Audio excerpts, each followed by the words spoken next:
खड़ा बाती बहिया है छठी मैया जला बीच खड़ा बाती बहिया है छठी मैया सुनीली करी ले गोहार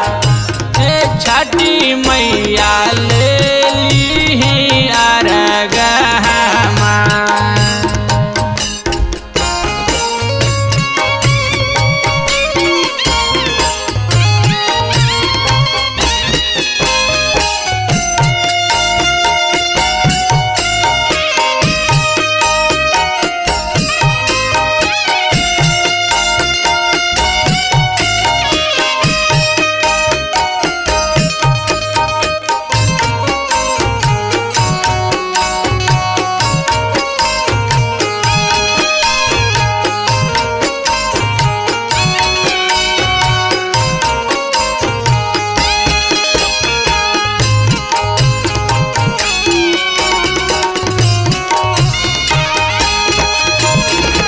ओही दिन अंगना में कोसिया भराई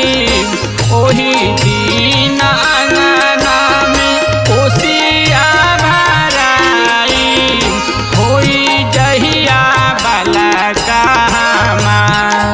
हे छठी मैया होई जहिया बलकामा